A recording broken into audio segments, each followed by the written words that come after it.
This is Real Estate This Week with Stephen Gasque, continuing 16 years on air and online, helping you succeed in buying, selling, and investing in property.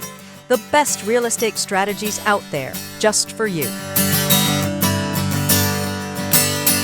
Welcome to Real Estate This Week. Hi again, I'm Stephen Gasque, and I'm so glad you're here as we get expert advice on how to buy a house. Information you need to know if you're buying your first home or if you've bought lots of homes, including expert strategies on how you can win if other buyers want the same house. Joining us now is Dale Mattison, team leader at the Mattison Group at Long & Foster Real Estate in the greater Washington, D.C. area. Dale is the past president of both the Greater Capital Area Association of Realtors and also the Washington, D.C. Association of Realtors. Dale is also a Realtor Emeritus, signifying more than 40 years in the business. Dale, welcome to Real Estate This Week. I am so glad to be here again with you. Thank you for having me. Dale, I'm so glad you're with us. And so tell me, first of all, how's business in the Washington, D.C. area? You know, as I go around the marketplace and I talk to new agents and consumers, I tell them business is always great because people will always have to live somewhere. That's a good point. A good point. And some of the people who will end up buying houses right now might be in rental apartments or might be living with their parents. And so, Dale, I'd like to talk to you about buying a home in today's market and how those people, if they want to, can get into a home of their own. Dale, first of all, what's the most important thing you would tell someone who wants to make the jump from renting or living at home into their own house? I think the first thing I would tell them, Stephen, is that you got to jump into the water if you want to learn how to swim. And the same with home buying. It's been proven that owning a home helps to create a familial wealth over time. And it's something where you got to jump in and swim. And really, there are three parts to learning that swimming. One is you'll need a good savings account, another, a good credit score, and an income that is commensurate with the price of the home you wish to buy. Can you walk us through those? Sure. Obviously, credit is important just in life in general, but certainly in the home buying arena. So you want to get a copy of your credit score and see what it is, and perhaps talk to a mortgage lender to get an idea of how your score compares with what's needed in the mortgage arena. If you need to work on it, take the time and work on it and get the score numbers up. The higher the score, the better interest rate you can get. And so that's the first step. Savings, put aside some money a little bit at a time. And if you just save it over time, it will accumulate quickly and you'll have the down payment. And then, of course, your income is what it is. And so you want to look to purchase within your means. Sometimes I will talk to buyers and they want to buy that ultimate dream home first time out of the gate. And you might not be able to do that, but you can buy something that is a step up. If you're living in an 800 square foot apartment, if you bought an 800 square foot condo, that would be a better position for yourself from the standpoint of starting to accumulate equity, having a tax write-off, and doing well financially. So it is actually a step up, even if it were the same type or size of property that you're in now. And then you stay in that a few years and move up. And so that covers those three points that you mentioned. Well, Dale, that is just wonderful, and it brings back a flood of memories. I remember being a young man in one of my first jobs and not making a whole lot of money. And I would walk through the beautiful neighborhoods of Washington, D.C., and see a gorgeous home for sale. And I would think, I wonder if I could get that. I had no data, I had no criteria, and of course, I could not. And so, how does a person who wants to buy a home find out if they can afford the home they want? Is it through their realtor or their lender? What's the process? I would encourage any interested party to contact a realtor first. I always suggest to people I come into contact with that just like you have a family doctor, a family lawyer, a family realtor is equally important to work with over your lifespan.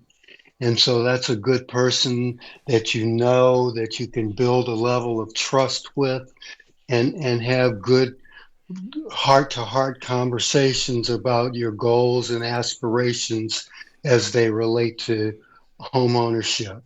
And so that's a good start.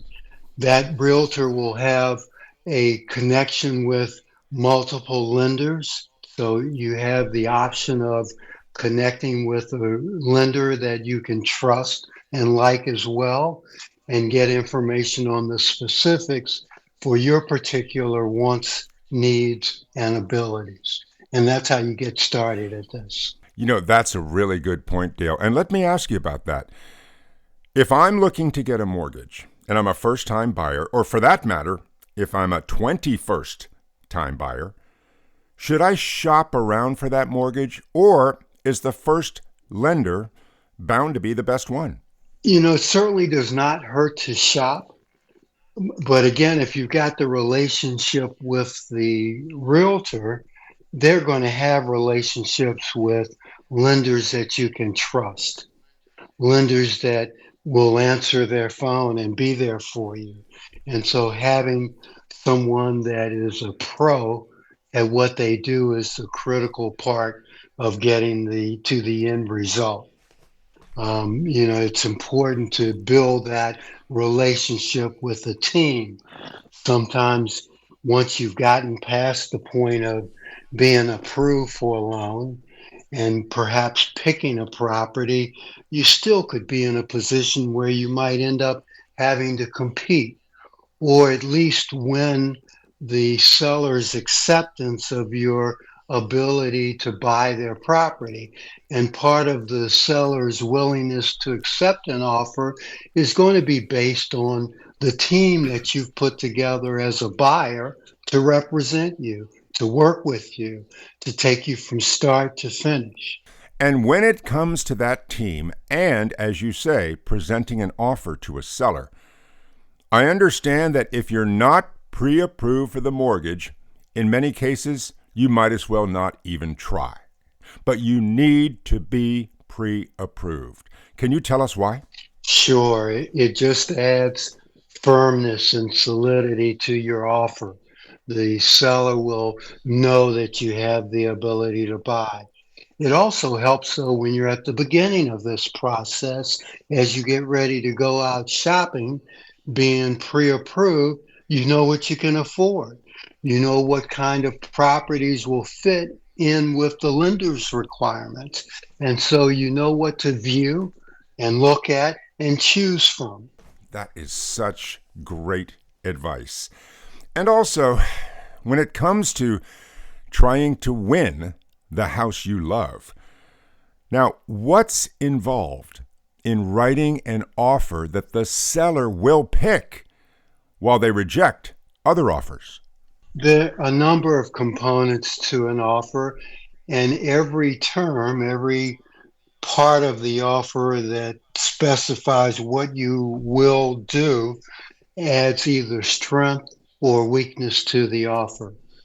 The size of the deposit. The larger deposit shows more willingness to commit on your part to the purchase transaction. The terms. What kind of financing are you going to use? How much are you putting down? How much are you financing? The contingencies that are involved. Do we want to make it contingent on a home inspection? how many days to get that done from the time your offer is accepted. When can you go to closing on the transaction? Sooner rather than later, in most sellers' mind, is more advantageous. On average, closing times are about 36 days. And so all of the terms, all of the contingencies, all of the components of the offer can make your offer stronger or weaker. And stronger always puts you in a better place. Dale, that is so interesting. Now, we have talked about the offer, and we've talked also about the possibility of competition. Now, Dale, I am hearing that in many markets across America, things are changing and that more and more homes are coming on the market, which means less competition. Are you seeing that yet in the DC area? We are. Inventory levels are starting to creep upwards of 20% over where they were pre-pandemic. We're starting to see price adjustments or reductions to the tune of 40% of all listings. And so there are some changes in the market and less competition, but there are still instances where there is competition. The prettiest house on the block is likely to have competition. The ugliest house on the block may have a price reduction. The dog might be in the front yard barking at us. And I know you've seen plenty of homes for sale just like that, Dale. Oh gosh, I sure have. Oh my gosh. And so again, if a first-time buyer wants to win, they're going to need their credit to be good. They're going to need some money in the bank, and they're going to need to know how much house they can afford. Those are just the starting blocks. But after that, an offer that gives the seller pretty much what the seller needs and doesn't weigh it down with all sorts of demands, correct? That's correct. I mean, part of the going through the home buying process is keeping the level of anxiety and frustration on the buyer's part down. And so being prepared, understanding the process, knowing how to put forward a really good offer helps keep that anxiety and frustration to a minimum and thus makes the process an enjoyable one as it should be. That's a real joy when you get your keys and you go turn the lock and you pop the cork and celebrate. That's a great time. It is a great time. And now, Dale, let's also talk about people who are not first-time home buyers, but people who have bought and sold lots of houses in their lives. Now, in today's market, with the somewhat higher interest rates, certainly higher than they were about 3 years ago, and also competition, and also prices that continue to notch up, what would be your advice to someone who's a repeat buyer who very likely has a huge pile of equity to put into their next home? Well, it's interesting that you mention that because I think as you look at the economies of today versus those of years past, things have changed substantially. And many people in their line of employment don't have the same kind of benefits that our parents or grandparents had. Pension plans to rely on when they are ready to retire. And so that means in today's climate, you have to build your own retirement strength and financial wherewithal. And that can be done through real estate. I mentioned earlier in our conversation about buying the same 800 square foot space similar to what you're renting now as a first place. And so what happens if you own that for a while and you continue to save money and you're ready to move up to, say, a townhouse next? Then keep that condo, rent it out, and buy the townhouse. and then save your money again. And then when you're ready to move up to the detached house, keep that townhouse, buy the detached house, and live happily ever after, and then maybe move up again.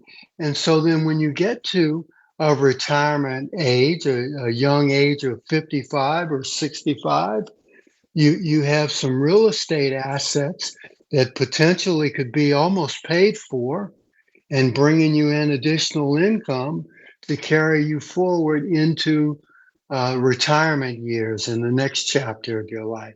So that's one thing that you can do over the course of your life to strengthen your financial posture.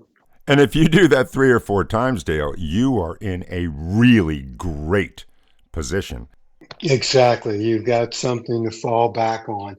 And it's interesting as I talk to people that have used that philosophy, the contemporary approach today is you take property number one, and then you have rental property number two.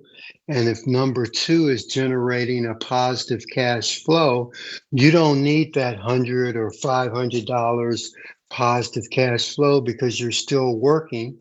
Take that and pay off property number one faster. And then when property number one is paid off, you pay off property number two, and then pay off property number three, and on until when you get to retirement age, you have these properties and they're all free and clear. And so that gives you an income to live on from those properties, but also gives you a significant amount of equity that you can tap into should you want and need to. Maybe you want to take a trip around the world with your significant other. Take out an equity loan on one of the properties and bam, go sailing. Oh, Dale, this is so interesting because, after all, we're talking about buying a home. But you've just made a huge point that everyone should know about. And that is that buying a home and investing in property are not different things. They're joined at the hip. And throughout your entire life, every time you own a home, you are investing in property. And you've just shown us how you can make that investment multiply over the years. Exactly. And if you look back in time, most people that have done extremely well have done so with investments in real estate. And it's always been there and it will always be there. And as I mentioned early on, people will always have to live somewhere. And therefore, the need for real estate will always be there. And Dale, I'd like to circle back to something you said a few minutes ago because it's so important. And that is when you're preparing your offer, looking at how much money you're going to put down as earnest money.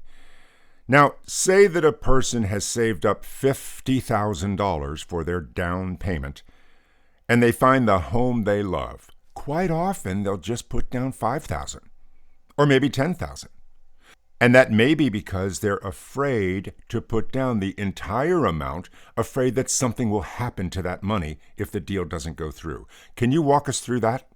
Absolutely. Good deposits today are in the range of 3 to 5 to 10% of the price of the property. And in most cases, it is safe money. The only way the deposit money comes to risk is if you decide to arbitrarily walk away from the transaction. So if you're buying and you have an offer that's contingent upon a loan approval, the final loan approval, you're pre-approved before we even chose the house.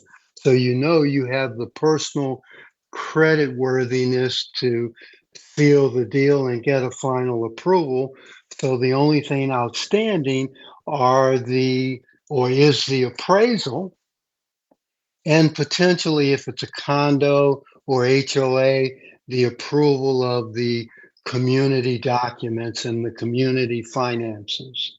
And so there's very little risk to the deposit money unless you just got on 95 North and or 66 West and just kept driving and never came back to the city where you made the offer. Not a great plan. But Dale, you also just mentioned condominiums, and let's just touch on that because many people regard condominiums as one of the best ways to get into home ownership. Tell us about that option. It is a really good way to get started. One, you're buying into a community where you really don't have much responsibility. Your personal responsibility is limited to inside the walls of the unit you choose. And so, yes, if the refrigerator goes bad, you have to replace it. Or the air conditioning unit dies, you've got to upgrade to a new one. But you don't have to cut the grass, and you don't have to paint outside, and you don't have to put a new roof on the place. And so you've got a real carefree lifestyle, plus a strong financial asset when you buy into a condominium association. Many times people will ask, well, I'm afraid of condos because of that condo fee. It's just going to keep going up. And yes, prices on everything goes up. So depending on what that condominium fee covers, the prices on the items in that budget are going to go up over time. But a well-run association will have nominal increases, no more than what you're going to experience in a regular cost of living, provided you've done your homework when you choose your property and you choose a condominium in a complex that has good financials, has a good reserve fund, has a good handle on capital improvements to the common areas of the condominium association. So that's where a really good realtor will help you be able to look at the choices in front of you and talk through the pluses and the minuses of each and every one. Oh, that is wonderful, Dale. Absolutely wonderful. Because again, those condo fees help keep the property value up by keeping all the common areas and everything else they pay for up as well. And Dale, one last big question for you. A lot of buyers today remember the days that they started saving for a house several years ago when interest rates were 3% or less. And now they think, well, they just can't afford it. What do you think? Should they just stop looking, or should they press ahead? Historically, prices have always risen. Have there been times when there have been slight dips? Yes. But when you see those slight dips, the prices always come back higher. And so over time, the places are going to continue to increase in value. And so if because interest rates today are higher than they were 2 and 4 and 5 years ago, you can't wait for them to come back to those levels because we experienced some interest rates that were unbelievably low because the federal government was buying bonds that subsidized what the lenders charged in interest rates. And so unless we get to a point where we have a total financial collapse, we're not likely to see the government do that again anytime soon. And so you've got to just accept the interest rates where they are. You know, where are they today? Somewhere near 6 3/4. And so I remember, I've been doing this for 51 years, when there were long periods where we had interest rates at double digits, 10%, 12%, 14% and higher. And so 6 3/4 really isn't that bad.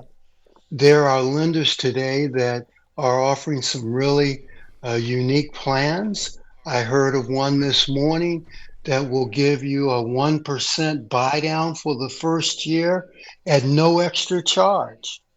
So instead of 6 3/4, you would pay 5.75 so that you could grow into the fact of maybe paying a little bit more for your housing cost in a purchase versus a rental.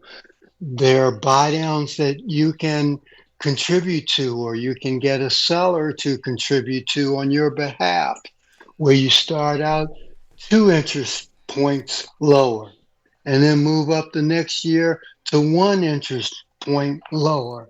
And then year 3 through 30, you're at the 6.75. There are lenders today that are giving grants to use for partially closing costs or down payments. So there's an old saying, where there's a will, there's a way. If you have the will, that realtor can help you find the way. That is wonderful. And Dale, is it all worth it?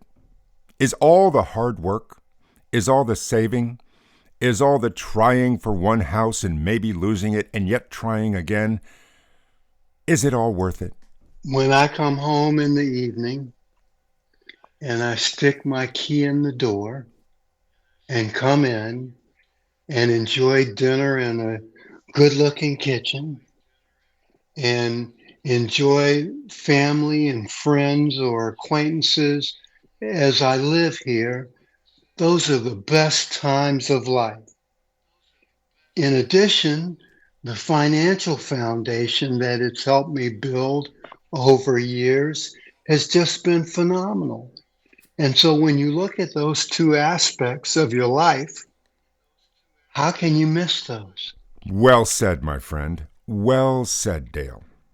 And Dale, I really want to thank you for being on the show today and offering up such wonderful strategies for both first-time buyers and repeat buyers in today's market. I know you've just helped a lot of people. Thank you, Dale. It's my pleasure, Stephen, and I hope to come back soon. You certainly will, my friend. Dale Mattison, team leader at the Mattison Group at Long & Foster Real Estate in the greater Washington, D.C. area. Dale is the past president of both the Greater Capital Area Association of Realtors and also the Washington, D.C. Association of Realtors.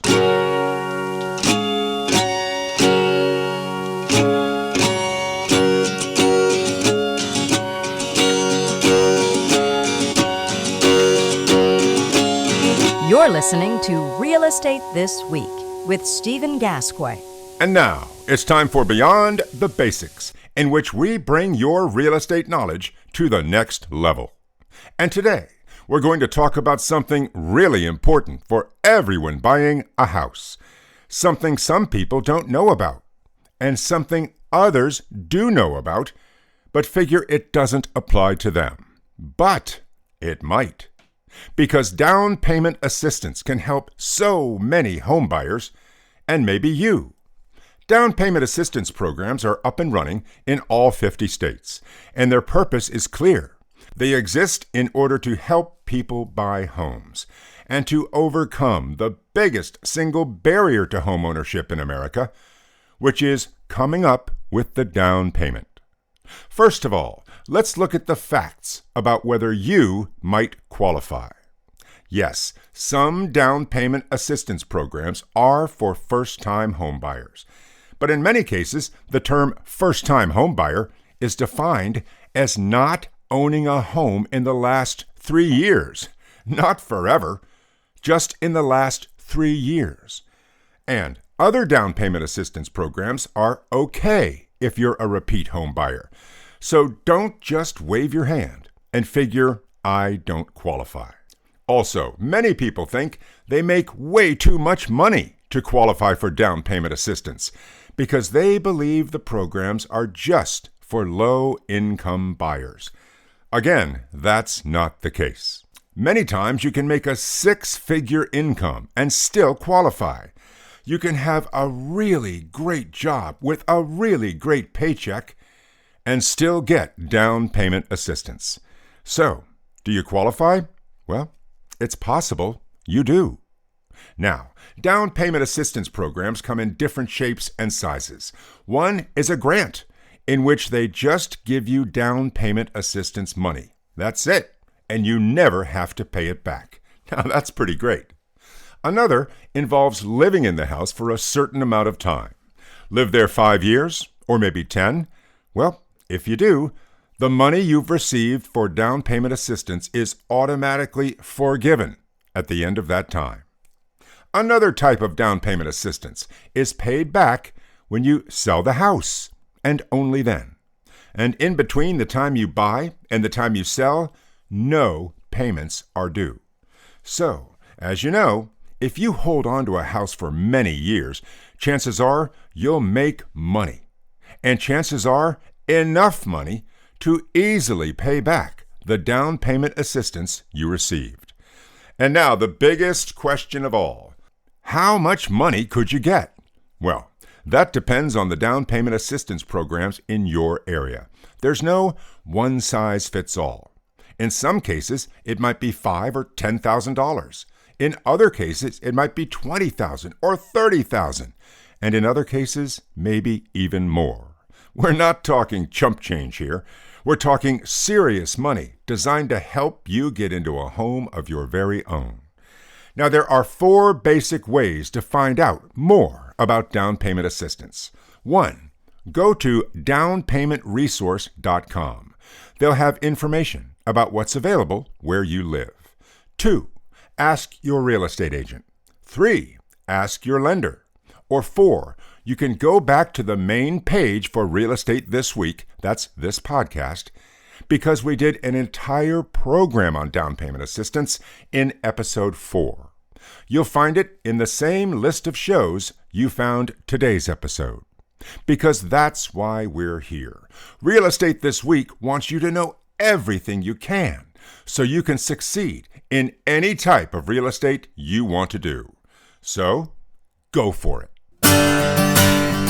Next time on Real Estate This Week, how buyers can overcome the challenges, the mortgage, the down payment, rising prices, and competition. Expert advice on blowing right past every barrier. That's next on Real Estate This Week. And until then, I'm Stephen Gasque, and thank you for listening. A brand new episode of Real Estate This Week with Stephen Gasque drops every Thursday, everywhere. And you're invited to listen, subscribe, and follow us. Just look for Real Estate This Week with Stephen Gasque. The best real estate strategies out there, just for you.